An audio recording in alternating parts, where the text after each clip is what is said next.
Olá, boa noite. Tudo bom, pessoal? Como vocês estão? Aqui estou eu para trabalhar com vocês os primeiros conceitos ou dar dicas, falar um pouquinho do concurso, falar um pouquinho, inclusive, do próprio Banco do Brasil, ao abordar alguns conceitos pertinentes à disciplina de conhecimentos bancários e atualidades do mercado financeiro, tá? Então, antes de tudo, eu queria me apresentar um pouquinho para vocês, dizer que eu sou o Mariotti, tá? Eu leciono nessa parte específica de conhecimentos bancários, sistema financeiro nacional, economia e disciplinas afetas à própria economia e ao sistema financeiro nacional. Eu acho que já tem pelo menos uns 15 anos, tá? Gosto muito disso e posso dizer para vocês o seguinte: eu já passei pelo Banco do Brasil e considero o Banco do Brasil uma instituição muito boa para se trabalhar.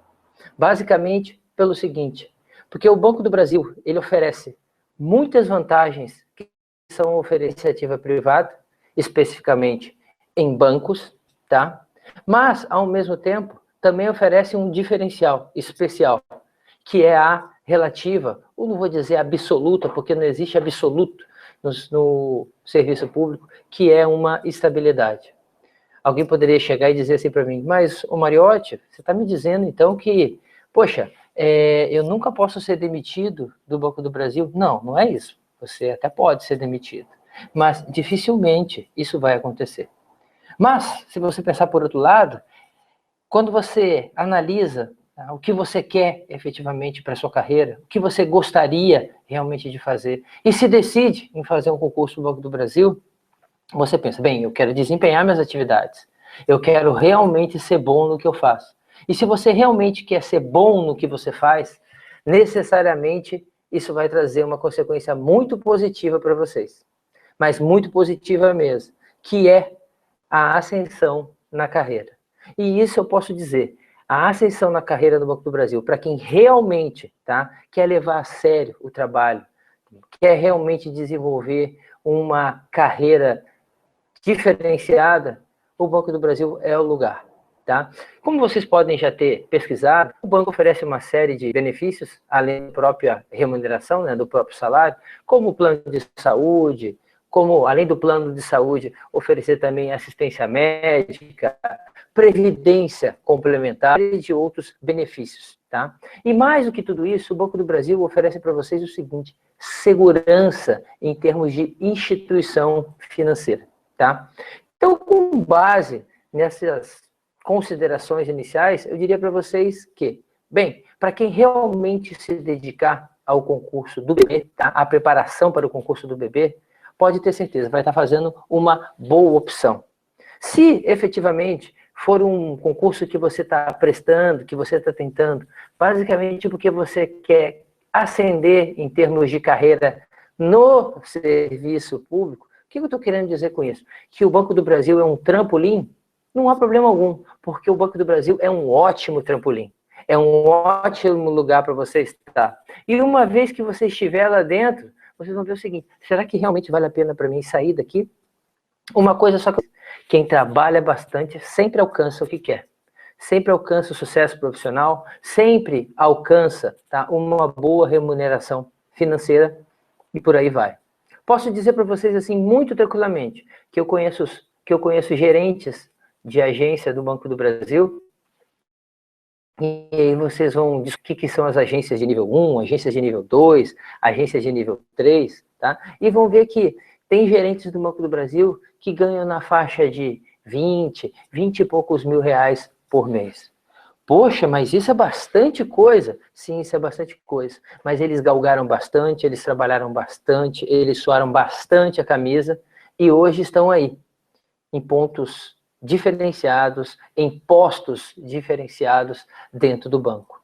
Tudo bem? Então eu queria só mais ou menos fazer uma ponderação, algumas considerações iniciais em relação ao Banco do Brasil como um todo. Basicamente por quê? Porque a maioria das disciplinas que vocês viram dentro desses webinários gratuitos, né? Disciplinas de português, disciplina de inglês como língua estrangeira, a disciplina de informática, a disciplina de raciocínio lógico, matemática, enfim, tá? Associando uma com a outra, tá? A própria disciplina de informática agora, e, por último, a disciplina de conhecimentos bancários, tá? E atualidades do mercado financeiro, compõe um conjunto de assuntos que estão essencialmente associados à rotina de trabalho que você vai ter. Parece que não, mas saber escrever é uma condição importante, relevante para uma boa ascensão profissional. Tudo bem? Então tá certo. Coube para mim o papel de ficar responsável por essa disciplina, que vai ser o dia a dia de trabalho de vocês. Conhecer um pouco da estrutura do sistema financeiro, conhecer também os produtos bancários, o que efetivamente um banco faz, em que setores da atividade econômica, ou para que setores da atividade econômica o Banco do Brasil pode contribuir, o que é o Banco do Brasil, que definições e que decisões tomam o Banco do Brasil, quais são as contribuições que o banco pode dar para a economia como um todo do país. Eu vou dar um exemplo muito simples. O Banco do Brasil é, hoje, o responsável por emitir uma série de normas, tá? E, ao mesmo tempo, conceder crédito para a atividade do setor primário da economia, que é, especialmente, o setor agrícola e o setor de pecuária. O financiamento concedido pelo Banco do Brasil, ano a ano, para cada uma das safras agrícolas, é condição essencial para que o Brasil continue tendo e sendo um potencial produtor de commodities. O que são commodities? São produtos como soja, tá? São produtos como algodão, são produtos como milho, que efetivamente têm o seu cultivo, a sua plantação financiada basicamente por instituições financeiras. E vamos dizer assim, na frente das instituições, tem efetivamente o próprio Banco do Brasil. Tudo bem? Então, olha só, o que eu resolvi fazer na aula de hoje? Primeiro, fazer umas pequenas considerações com vocês e começar a tratar o que a gente vai ver ao longo do curso inteiro. Quero aqui, desde já, dizer para vocês o seguinte: aqui não se trata basicamente de um curso em vídeo.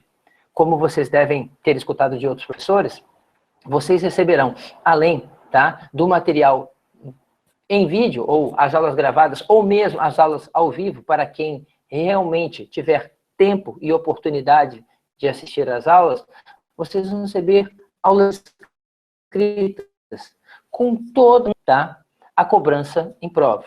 Naturalmente que, bem, poxa, Mariotti, quer dizer que só vai ter matéria, não vai ter exercício? Claro, vai ter exercício, vai ter muito exercício. E são todos exercícios oriundos de todos os concursos anteriores aplicados, não somente no Banco do Brasil, mas para todos os outros cargos congêneres ao BB. Então, por exemplo, nós vamos ter questões que foram cobradas em concurso da Caixa Econômica Federal? Sim, vamos ter. Vamos ter questões cobradas em concursos, por exemplo, como do Banco Central? Sim, vamos ter. Vamos ter questões cobradas, por exemplo, em concurso como, por exemplo, Banco Nacional de Desenvolvimento Econômico e Social? Sim, vamos ter. Por que nós vamos ter? Porque são questões similares, que tratam do mesmo assunto que a gente vai ver aqui nesse curso. Então, naturalmente, tá, essa quantidade de questões sempre será destinada a consolidar o entendimento de vocês em relação a cada um dos pontos que a gente está debatendo. Tudo bem? O que eu procurei fazer nesse nosso webinário gratuito? Primeiramente, eu fiz uma separação do conteúdo programático, tendo como referência, logicamente, o último edital do concurso que teve para o Banco do Brasil. Nesse edital, o que eu fiz? Eu peguei os conteúdos referentes às disciplinas de conhecimentos bancários e atualidades do mercado financeiro e fiz uma segregação delas. Eu separei. Como que eu separei? Eu separei em aulas. Em princípio, nós vamos abordar diferentes assuntos em diferentes aulas. Logicamente, esses assuntos eles são complementares entre si. E volta e meia, eu vou falar assim para vocês. Vocês lembram quando a gente falou em relação à funcionalidade de um banco? Vocês lembram quando a gente falou, tá, em relação à funcionalidade de uma, vamos lá, de uma cooperativa de crédito? E por aí vai? Então, gente, é isso que a gente vai fazer. Tudo bem? Então tá certo. Deixa eu fazer um compartilhamento inicial com vocês da nossa tela. Bem, aqui é o conteúdo, tá? Esse daqui é um arquivo em PDF, só para vocês saberem. Mas vamos lá, o que eu fiz? Eu separei mais ou menos o conteúdo em aulas. Então, hoje, a gente vai debater um pouquinho em relação a um ponto do conteúdo programático que é chamado de estrutura do sistema financeiro nacional, tá? Depois, na aula 1, na nossa primeira aula, nós vamos debater com maior amplitude o conceito de sistema financeiro nacional e mais alguns aspectos relativos à dinâmica do sistema financeiro, tá? Definir o conceito de mercado bancário, estrutura do sistema financeiro nacional e as instituições componentes. O Conselho Monetário Nacional, o que é o chamado Comitê de Política Monetária, que vocês já devem ter escutado mais de uma vez. O Banco Central do Brasil, o que faz o Banco Central do Brasil? E a Comissão de Valores Mobiliários? Gente, evidentemente que a gente vai fazer essa abordagem e depois disso o que a gente vai vir? Vai vir massacrando de questão, vindo com uma série de questões que consolidam o que a gente está desenvolvendo, por lógica. Tudo bem? Bem, lá na aula 2, a gente volta a falar do Sistema Financeiro Nacional, mas agora a gente abre um pouco mais, tá? A composição do Sistema Financeiro Nacional. Já, quando a gente for fazer um introito dessa aula, tá? Que a gente está trabalhando hoje, vocês já vão compreender isso daí. Lá na aula 3, a gente faz uma outra segregação em termos da estrutura do Sistema Financeiro Nacional, onde agora a gente vai começar a debater assuntos relacionados com noções de mercado de capitais e mercado de câmbio. Mercado de capitais nada mais é do que, basicamente, compra e venda de ações, fatias de capital de empresas. E do mercado de câmbio, compra e venda de moeda estrangeira, dólar, euro e outras moedas internacionais. Tudo bem? Bem, lá na aula 4, nós vamos trabalhar conceitos relacionados com os produtos bancários. O que são esses produtos bancários? São todos aqueles produtos que são vendidos no banco. No Banco do Brasil, assim como são vendidos produtos em outras instituições, assim como são vendidos produtos no supermercado. Claro, os produtos bancários aqui não são produtos tangíveis, são produtos intangíveis. Então, exemplo, um cartão de crédito, um cartão de débito, um crédito direto ao consumidor. O que será que é um crédito direto ao consumidor? É uma concessão de crédito. Mas quais são as características desse crédito direto ao consumidor? Temos mais ali, aí, crédito rural, caderneta de poupança, capitalização, previdência, investimentos e seguros. Além disso, vamos ter ainda abordagem relativa a garantias do Sistema Financeiro Nacional. O que é um aval? O que é uma fiança? O que é o penhor mercantil? Enfim, uma série de temas que necessariamente são cobrados no edital, tá? E que necessariamente a gente precisa abordar por meio das aulas. Por último, na nossa última aula, nós vamos entrar num tema que é sempre muito, muito, muito delicado. Basicamente, nós vamos falar sobre lavagem de dinheiro e prevenção à lavagem de dinheiro. O que é lavagem de dinheiro? Tá? Com um resumo rápido, definido em 2 linhas. Lavagem de dinheiro é você pegar um dinheiro de origem lícita, tá? Desculpa, pegar um dinheiro de origem ilícita e transformar esse dinheiro em lícito. Na verdade, dá caráter de licitude a ele. Basicamente, eu poderia dizer para vocês que o que é um dinheiro ilícito?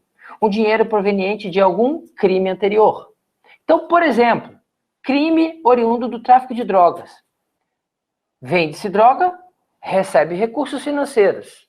Na medida que eu recebo esses recursos financeiros, aqueles recursos financeiros são oriundos da onde? Aqueles recursos financeiros são oriundos de um crime que está sendo cometido. Bem, recebi o dinheiro, o que eu posso fazer com ele?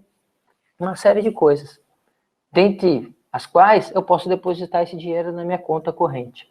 Se eu depositar esse dinheiro na minha conta corrente, depois que eu depositar, eu pegar e transferir para uma conta de terceiro qualquer, e esse terceiro transferir para a conta de um outro terceiro, e por aí vai, o que eu estou fazendo? Eu estou dando um jeito de usar a instituição financeira, aí no caso o Banco do Brasil, como uma forma de, efetivamente, lavar um dinheiro sujo. O termo lavagem de dinheiro vem justamente dessa ideia, de lavar o dinheiro, pegar o dinheiro sujo e torná-lo limpo. Ou dar caráter de limpeza ao dinheiro. Bem, essas 5 aulas vão compor o nosso curso preparatório de conhecimentos bancários e atualidades do mercado financeiro. Então, o que eu posso dizer para vocês? Eu estou fazendo a condensação de 2 assuntos. 2 assuntos que são destacados no conteúdo programático, mas que vão ser trabalhados no seu conjunto. Tudo bem, gente? Então tá ótimo. Deixa eu cancelar um pouquinho o compartilhamento, que eu quero começar a falar com vocês agora, efetivamente, do tema da aula de hoje. Vou deixar vocês ficarem me vendo enquanto a gente vai conversando. Pois bem, não sei se vocês viram ali que um dos primeiros itens presentes no conteúdo programático é justamente, tá, o chamado Sistema Financeiro Nacional.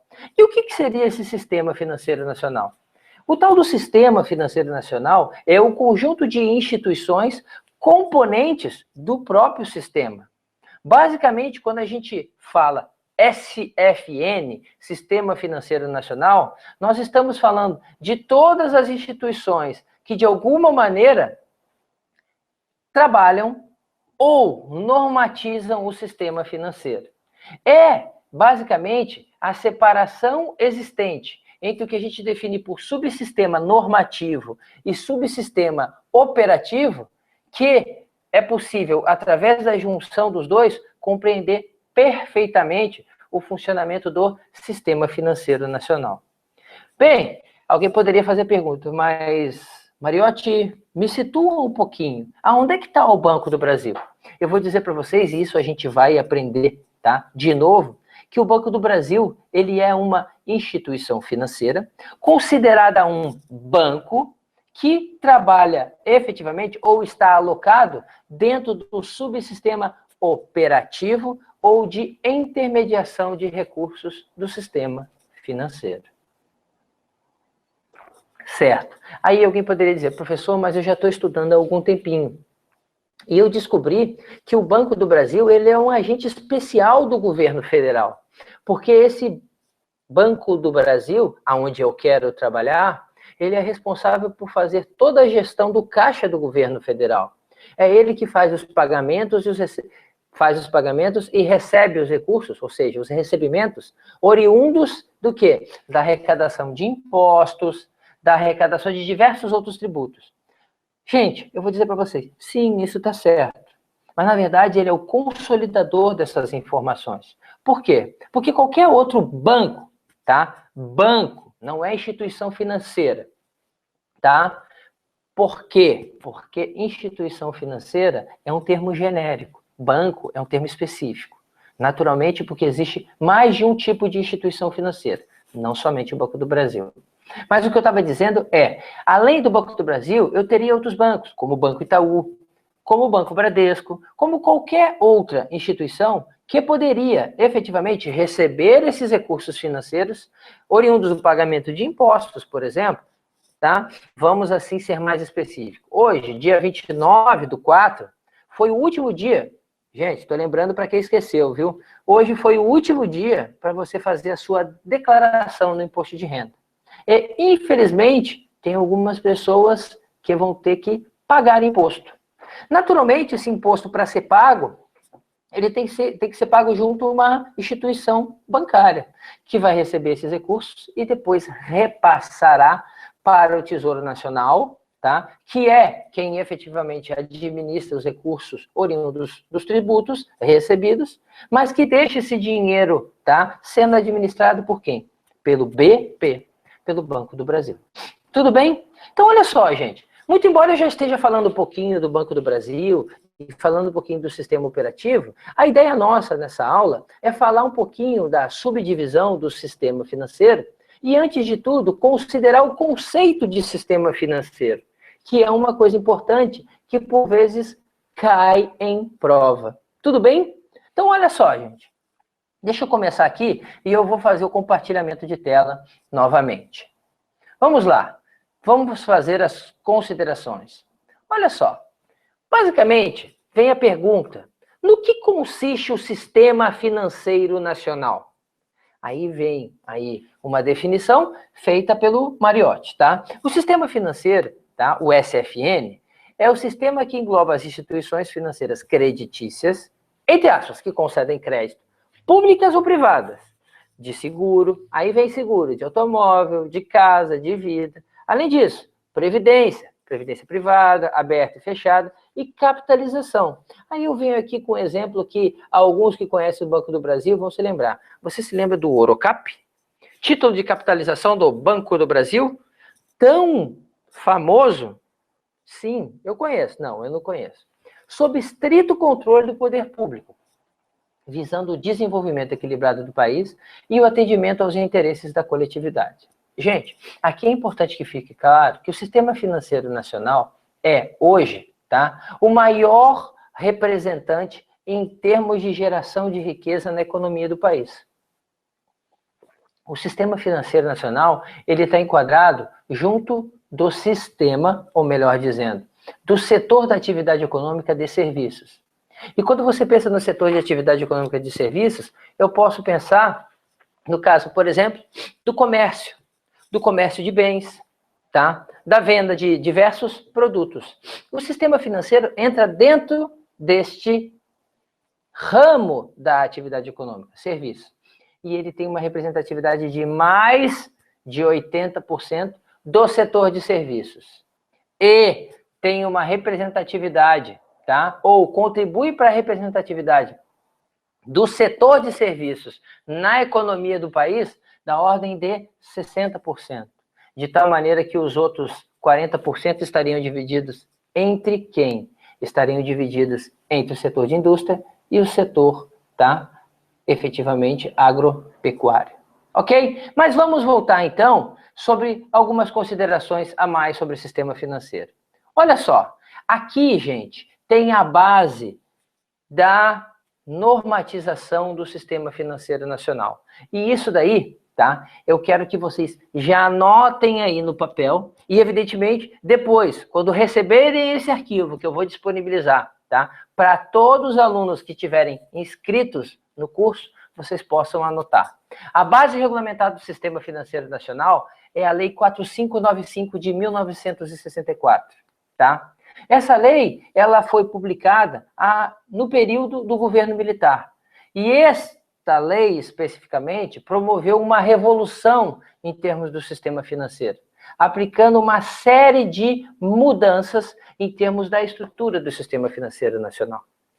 Essa mesma lei, a 4595, ela foi recepcionada pela Constituição Federal. O que é a Constituição Federal? É a lei máxima do país. É justamente a Constituição, ou com base na Constituição, que todas as outras leis, tá, têm ou não legalidade, apresentam ou não aspectos legais, efetivamente. Ou seja, se uma lei não foi recepcionada pela Constituição Federal, ela não é válida. E lá na Constituição Federal, no artigo 192, diz o seguinte: que o sistema financeiro nacional, estruturado de forma a promover o desenvolvimento equilibrado do país e a servir aos interesses da coletividade em todas as partes que o compõem, abrangendo as cooperativas de crédito, será regulado por leis complementares que disporão, inclusive, sobre a participação do capital estrangeiro nas instituições que o integram. Então, a base do sistema financeiro nacional, em termos de Constituição, é o artigo 192. E esse mesmo artigo 192 é aquele que efetivamente dá, tá, a capacidade ou atribui à Lei 4595 de 64 o papel de estruturação do sistema financeiro nacional. Tudo bem? Aqui cabe uma ponderação importante que dificilmente cai em prova e está muito mais relacionado com matéria de direito, que não cai no concurso de vocês, tá? Se vocês perceberem na definição do artigo 92, diz o seguinte, lá na penúltima linha, que o sistema financeiro ele será regulado por leis complementares.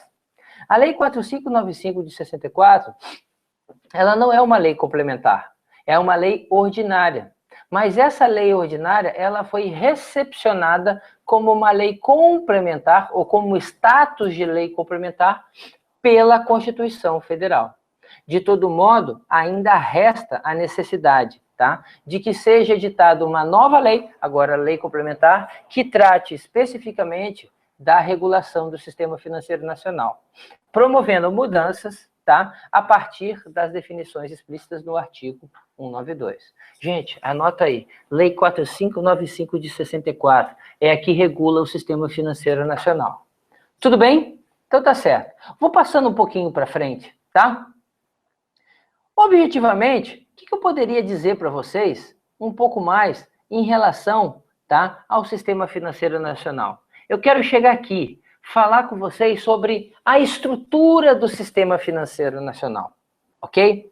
Bem, o sistema financeiro ele é subdividido em dois subsistemas. O primeiro deles é o subsistema normativo e o outro sistema, ou subsistema, é o subsistema operativo e de intermediação.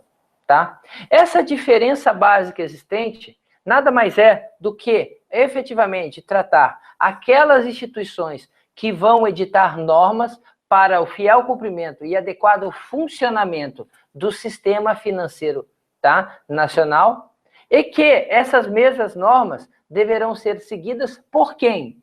Pelas instituições financeiras componentes do subsistema operativo ou de intermediação. Mariotti, eu tenho uma dúvida, eu quero ver se você pode me ajudar. Essa disposição em relação, tá, à composição do sistema financeiro nacional está na Lei 4595? Gente, está. De todo modo, existe um amaranhado de informações que compõem necessariamente o conteúdo programático de conhecimentos bancários e atualidades do mercado financeiro. Então, assim sendo, o que eu pediria para vocês é o seguinte: foco, olhem bem, prestem muita atenção no que o professor está falando, leiam cada detalhe do material, percebam que algumas vezes a gente faz alguns negritos no meio do texto, naturalmente, porque são informações que diferenciam a compreensão sobre o que você está estudando. Muita atenção mesmo. Tudo bem? Então, olha só, o que eu vou fazer? Eu vou fazer uma primeira abordagem, uma explanação a respeito do chamado subsistema normativo. Esse subsistema normativo, como eu disse há pouco, é aquele que emite normas que deverão ser seguidas por todas as instituições componentes do sistema financeiro nacional. Esse subsistema, ele é basicamente composto por 4 conselhos. O chamado Conselho Monetário Nacional, o Conselho Nacional de Seguros Privados, tá? O Conselho Nacional de Previdência Complementar e o Conselho de Recursos do Sistema Financeiro Nacional. Cada um desses conselhos tem um papel específico. De todo modo, tá? Eu só procurei fazer um apanhado para daqui a pouco começar a tratar especificamente do conselho mais importante, que é o que está aí na 4ª linha do parágrafo que vocês estão lendo, Conselho Monetário Nacional. Ainda compõe, tá, o subsistema normativo, o que nós vamos chamar depois de entidades supervisoras do sistema. Que como funciona efetivamente esse cascateamento de entidades? Eu tenho primeiro os conselhos, abaixo dos conselhos eu tenho as entidades supervisoras do sistema. Bem, pessoal, então só para ficar mais claro e específico para vocês, reparem bem. Olha só um exemplo do Conselho Monetário Nacional, que é o conselho mais relevante e importante no âmbito do subsistema normativo, tá, do SFN, Sistema Financeiro, ok? Esse conselho, ele emite normas que devem ser seguidas por todas as instituições financeiras. Ah, Mariotti, você está me dizendo, então, que tem uma série de normas que são emitidas pelo CMN, como a gente fala, que são seguidas pelo Banco do Brasil? Perfeitamente. Tem uma série de normas que são emitidas pelo Conselho Monetário Nacional, que são seguidas pelo Banco do Brasil. Bem, assim sendo, se o Conselho Monetário Nacional emite uma série de normas, de que maneira essas normas vão ser cascateadas para o restante do sistema financeiro? Primeiramente, através das chamadas entidades supervisoras. E o que são essas entidades supervisoras? São, efetivamente, todas aquelas entidades que realizam a supervisão do sistema, que regulam o sistema financeiro nacional a partir das normas emanadas da onde?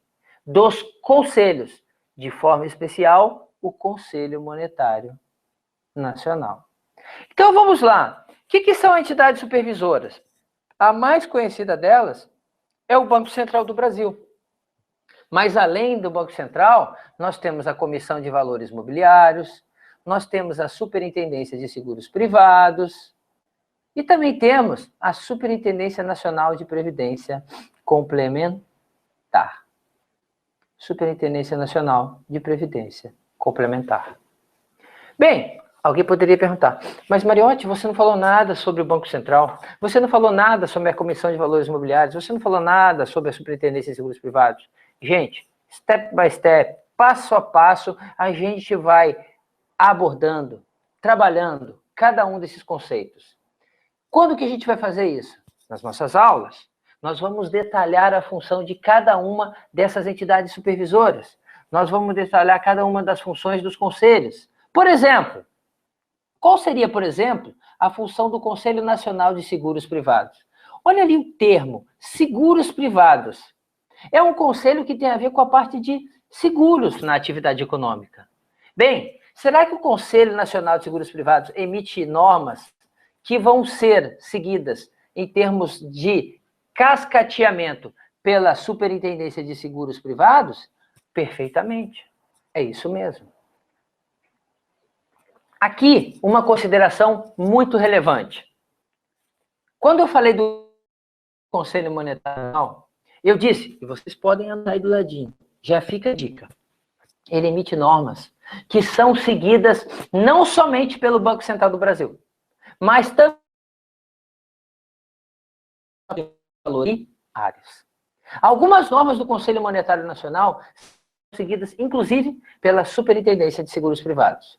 De tal modo que é importante dizer para vocês que não existe um conselho equivalente abaixo uma única entidade supervisora. Isso pode existir, por exemplo, e exclusivamente no caso do Conselho Nacional da Previdência Complementar, que está aqui, ó, que emite normas especificamente que são reguladas, ou melhor dizendo, que são cascateadas para o subsistema operativo de Previdência Complementar por parte da Superintendência Nacional de Previdência Complementar. Nossa, Mariotti, enrolou a minha cabeça. Não consegui entender adequadamente. Calma, gente. Não precisa se estressar. A gente vai ver isso daí detalhadamente quando a gente falar da tal da Previc. De forma bem objetiva, só para que a cabeça não fique assim muito avoada, o Conselho Nacional de Previdência Complementar emite normas que são depois, digamos assim, desmembradas pela Previc, Superintendência de Previdência Complementar. E essas normas vão ser cascateadas para quem? Para todo o sistema de previdência complementar, tá? Presente dentro do Sistema Financeiro Nacional. Ficou melhor assim um pouquinho? Então tá bom, assim eu espero. Então olha só, vamos falar um pouquinho do Conselho Monetário Nacional. Tudo bem? Só antes de fazer isso, deixa eu colocar de novo a minha cara aqui, tá? É como se a gente estivesse dizendo, né? Vamos dar a cara para bater. Vocês estão entendendo, gente? Tá tudo correndo bem? Vocês não se esqueçam, por favor, que aqui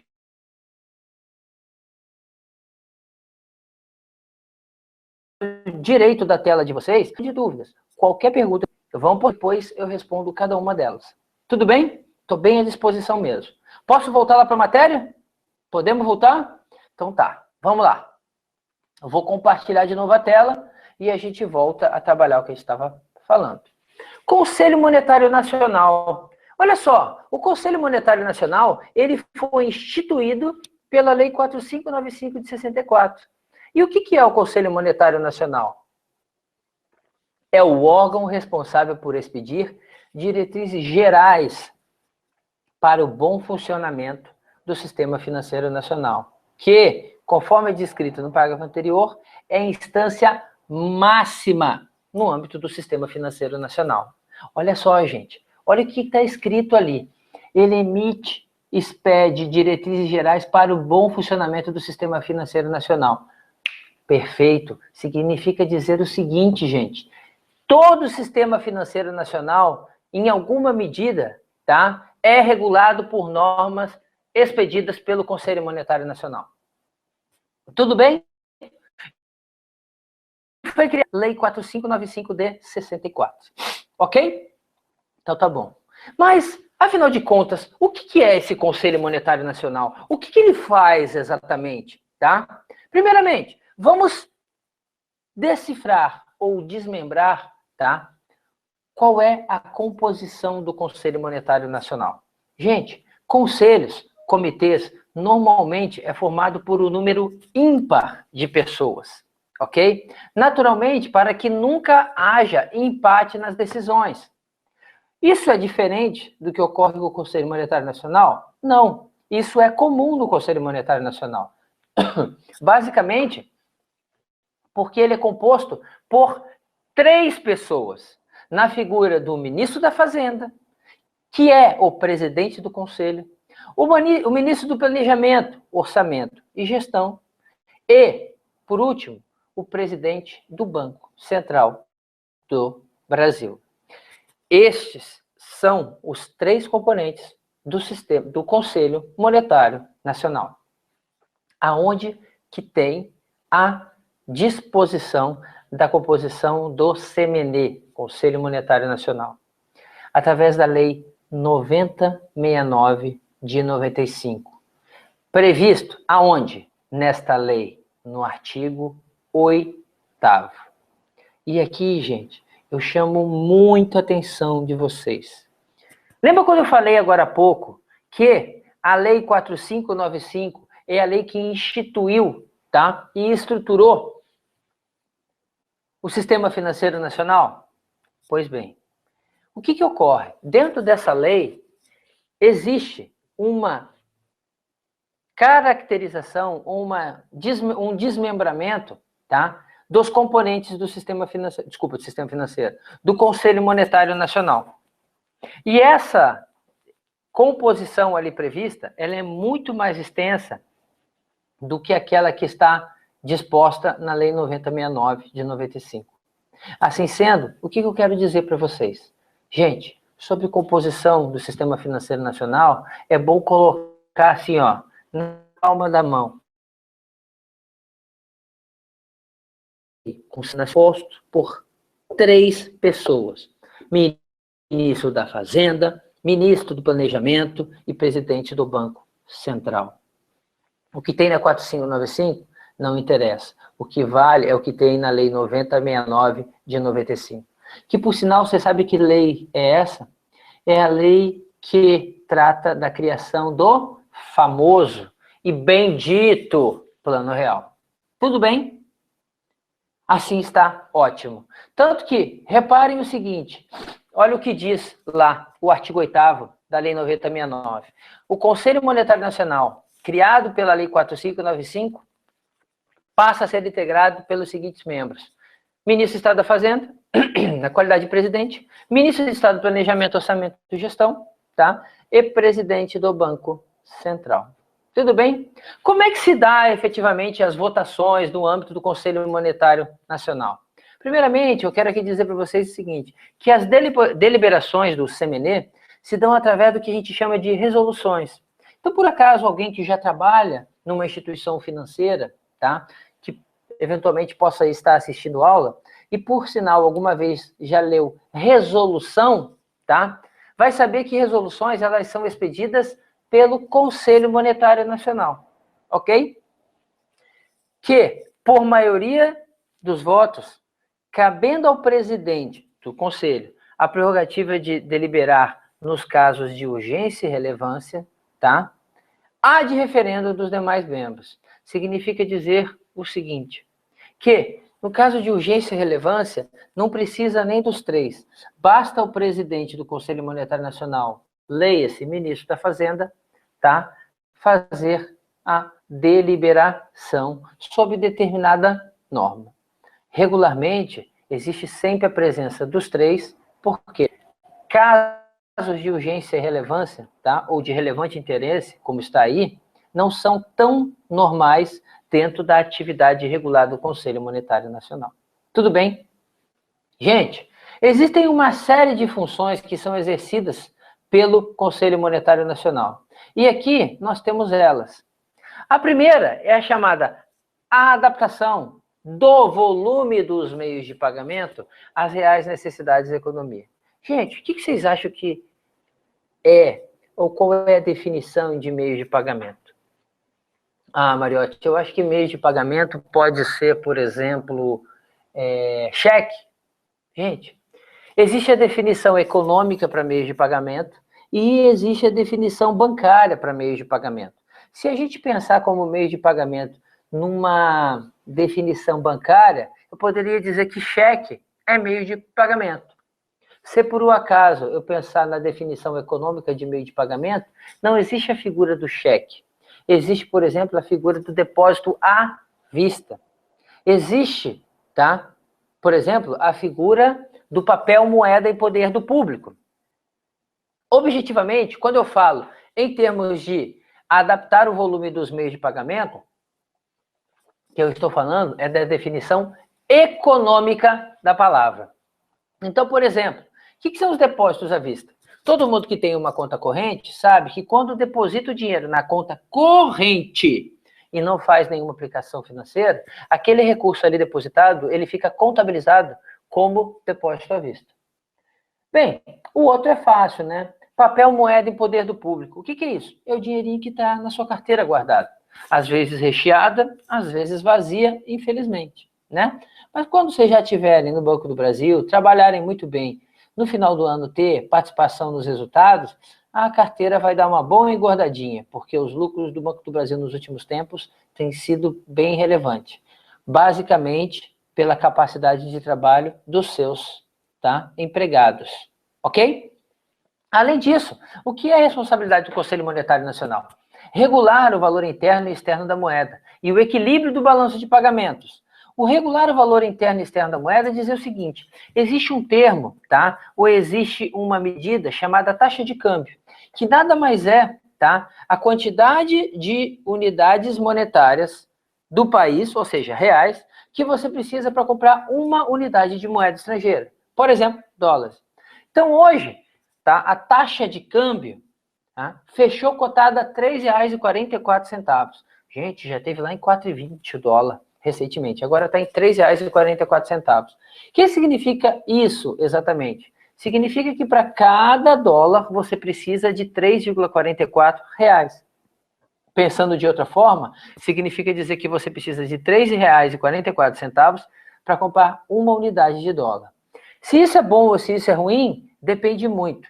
Cabe ao Conselho Monetário Nacional estabelecer medidas que visem regular o valor interno e externo da moeda. Interno é o próprio valor relacionado com o controle dos preços na economia, por isso que é valor interno da moeda, porque afinal de contas, se tem inflação, que é a subida dos preços, o valor interno da moeda tende a cair. E o que é o valor externo? O valor externo já é efetivamente a taxa de câmbio. O quanto R$ 1 vale em termos de moeda estrangeira. Ou, se assim for, quantos reais você precisa para se comprar uma unidade de moeda estrangeira. Além do equilíbrio do balanço de pagamentos.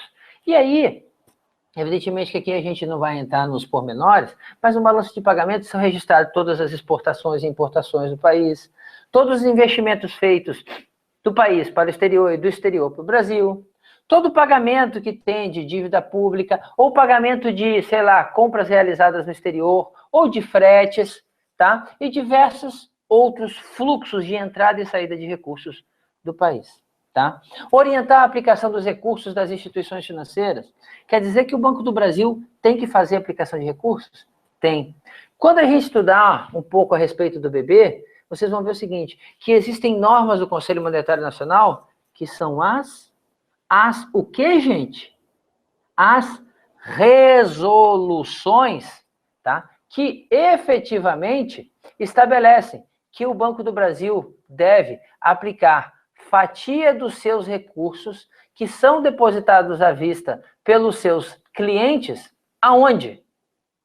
Aplicar esses recursos por meio da concessão de crédito agrícola. Tudo bem? Além disso, tem outros aspectos. Propiciar o aperfeiçoamento das instituições e dos instrumentos financeiros, ok? Zelar pela liquidez e solvência das instituições financeiras, uma condição fundamental, gente, tá? E que está relacionado, isso eu posso dizer para vocês, até com o trabalho que eu faço. Eu acho que eu não me apresentei tão detalhadamente assim, mas hoje eu exerço minhas atividades pós-Banco do Brasil no Banco Central. E uma das atividades que eu tenho é justamente fazer cumprir as determinações do Conselho Monetário Nacional por parte, tá? Ou por parte do Banco Central, ou seja, o Banco Central atuando, tá?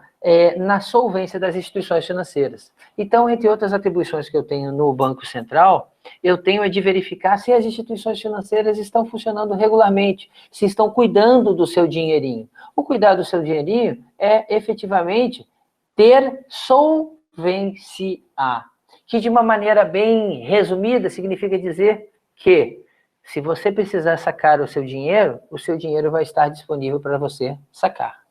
Bem, e por último, coordenar, tá?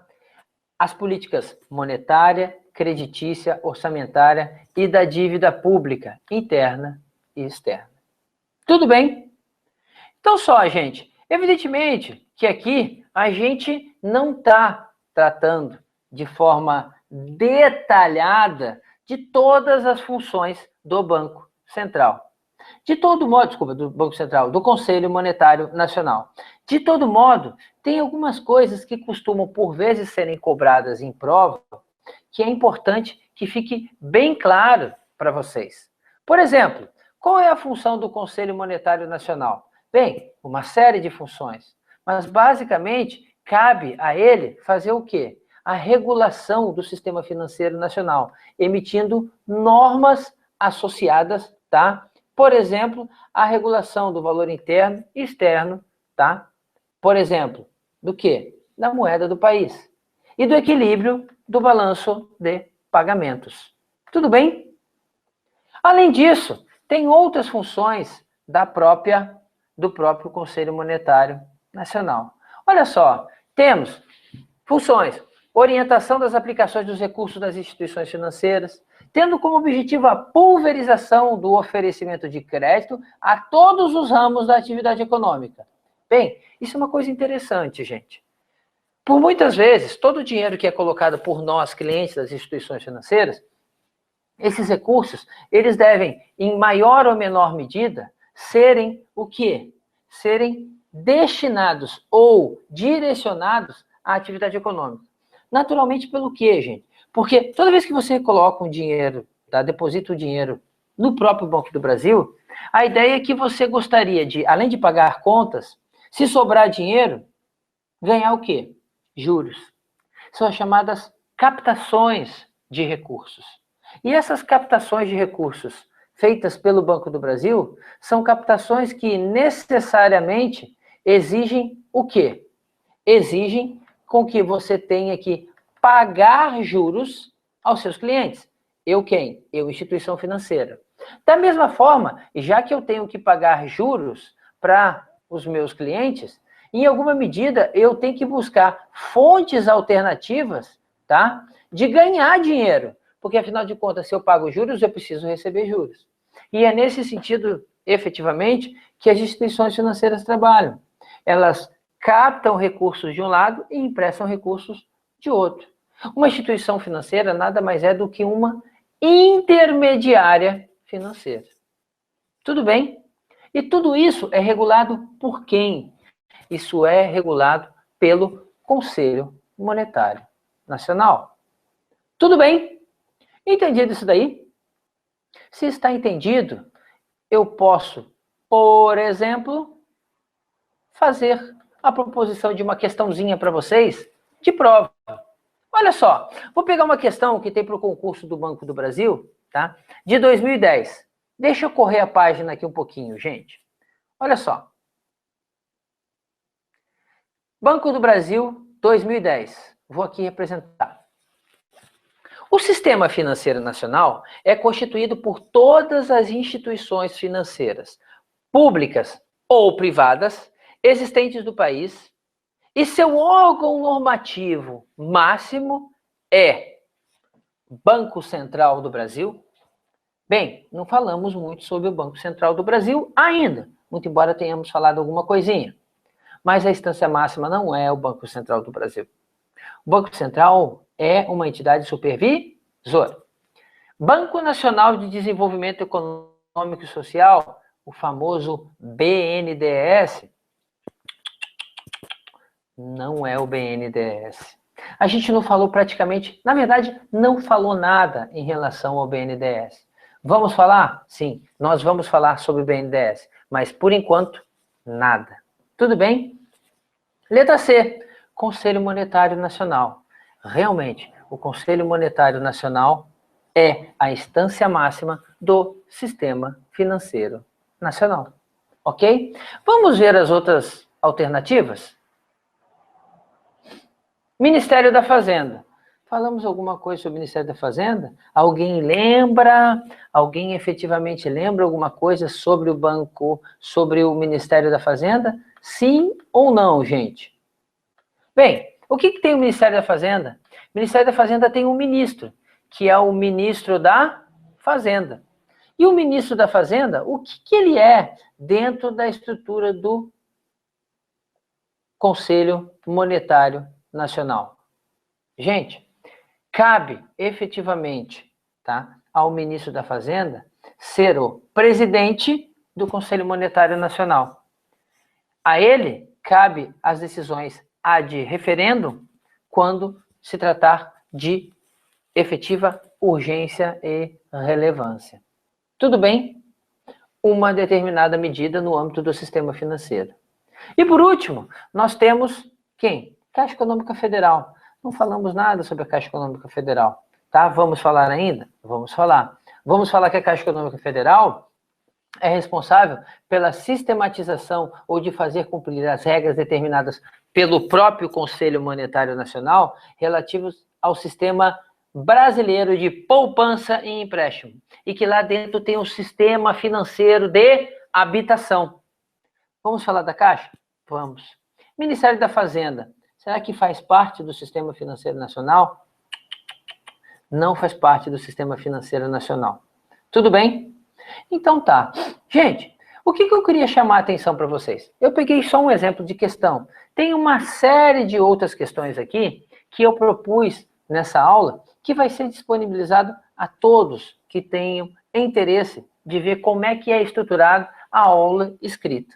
De todo modo, o que eu quero chamar a atenção de vocês, objetivamente, e eu vou cancelar aqui o compartilhamento para a gente voltar a conversar, que é o seguinte. A ideia do curso é trazer para vocês aquilo que realmente cai em prova. De todo modo, o que a gente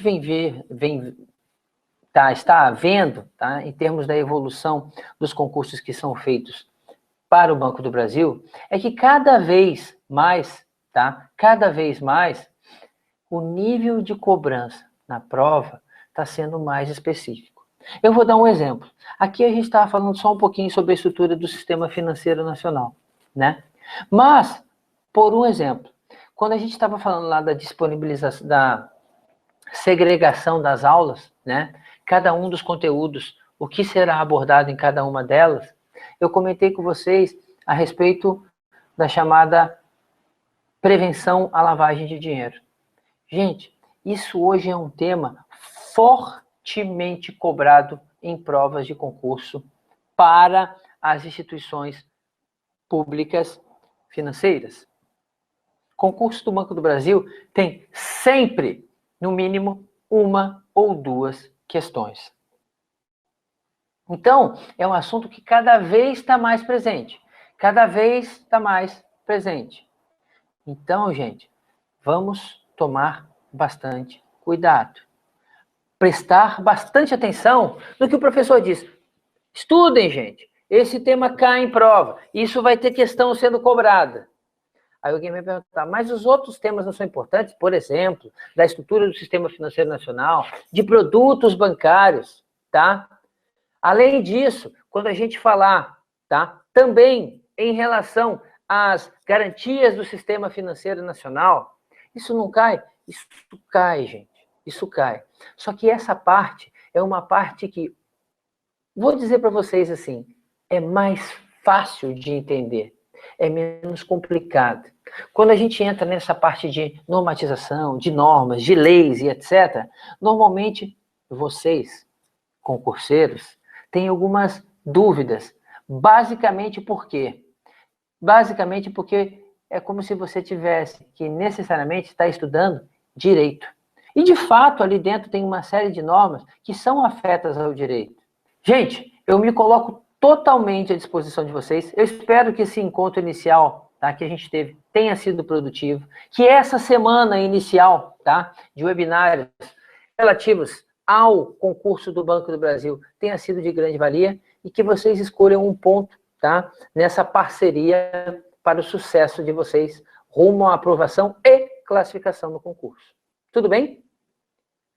Então tá certo, gente. Fica aqui um grande abraço mesmo. Espero que vocês tenham gostado e eu me coloco à disposição de vocês. Ok? Até logo então.